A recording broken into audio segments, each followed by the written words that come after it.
প্রশাসনকে বলবো, আমি প্রশাসন ভাইদেরকে বলবো, লেভেল প্লেইং ফিল্ডের জন্য কোনো অবস্থাতেই যাদের বিরুদ্ধে ওয়ারেন্ট নাই, যারা জামিনে আছে এরকম কোনো আসামিকে, এরকম কোনো ব্যক্তিকে অবশ্যই আপনি অ্যারেস্ট করতে পারবেন না।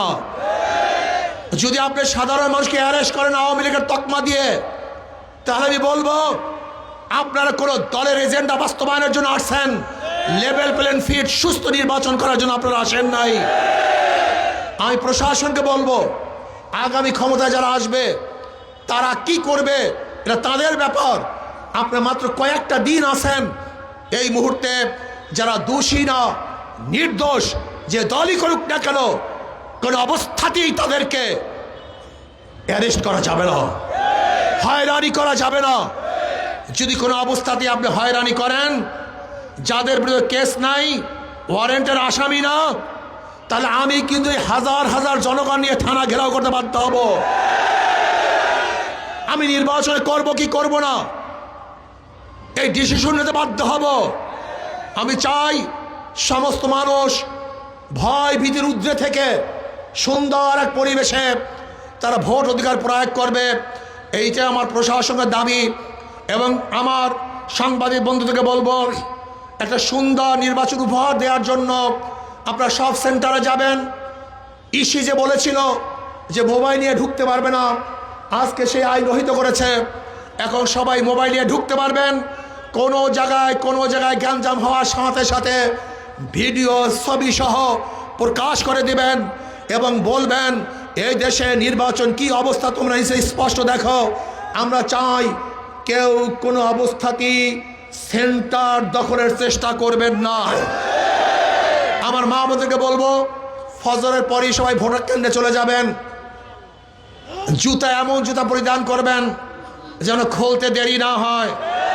কেউ যদি ভোট ডাকাতি করতে আসে তাহলে দুই হাতে দুই জুতা দিয়া গালের মধ্যে ভোট দিয়ে দেবে ইনশাআল্লাহ। আর একটা কথা মনে রাখতে চাই, তোমাদের শরীরে রক্ত আছে, ওই ডাকাতদের শরীরে রক্ত আছে, ওই ডাকাতদেরও সাহস আছে, তোমাদেরও সাহস আছে। আমি মনে করি মুমিনের ইমানের সামনে ডাকাতদের ইমানের কোনো শক্তি নাই। যদি ওরা ভোট ডাকাতি করতে আসে, যে কোনো একজন দাঁড়িয়ে যাবে ইনশাআল্লাহ, যে কোনো একজন কেন্দ্রের মধ্যে সাহস করে দাঁড়িয়ে যাবে ইনশাআল্লাহ, যে কোনো একজন দাঁড়িয়ে যাবা। কি রাজি আসুন ইনশাআল্লাহ? কে কে রাজি আসুন? নারায়ে তাকবীর, নারায়ে তাকবীর। একজন দাঁড়িয়ে যাবে, একজন তোমাকে মেরে ফেলুক, তোমাকে যদি কিচ্ছু করে, তোমাকে অ্যাসাল করে, আহত করে, আল্লাহ না করুক তুমি যদি শহীদ হয়ে যাও, আমি সবার সামনে ওয়াদা করতেছি তোমার পরিবারের জিম্মা আমি নেব ইনশাআল্লাহ। তোমার পরিবারের জিম্মা আমি নেব ইনশাআল্লাহ। তোমার সন্তান, তোমার স্ত্রীর জিম্মা আমি নেব।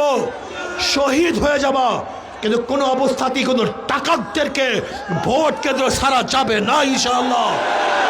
আল্লাহ আমাকে এবং আমাদের সবাই কবুল করে নেন। আশা করা যায় বাকেরগঞ্জের মানুষ এবার জাগ্রত হয়েছে, ইনশাআল্লাহ বাকেরগঞ্জ বিপুল ভোটে হাত পাখা বিজয় হবে ইনশাআল্লাহ। আর আমি আর একটা কথা বলে শেষ করব, আমার প্রতিপক্ষ যেই ভাইরা আছেন, খাস করে মিথ্যা কথা বলবেন না, মিথ্যা বলায় আমাদের জামাতি ভাইরা মনে হয় বিশ্ব চ্যাম্পিয়ন হয়েছে এখন বর্তমানে। ইয়া তো মিথ্যা কোনো মানুষ বলতে পারে আমার জানা নাই। আল্লাহ আমাদের সবাইকে মিথ্যার থেকে হেফাজত করেন। আল্লাহ আমাদের সবাইকে হাত পাকা প্রতীকে ভোট দিয়ে ইসলামকে বিজয় করার, দেশকে বিজয় করার, মানবতার বিজয় করার তৌফিক দান করেন। ইনশাআল্লাহ আমরা বিজয় হব ইনশাআল্লাহ। আসসালামু আলাইকুম।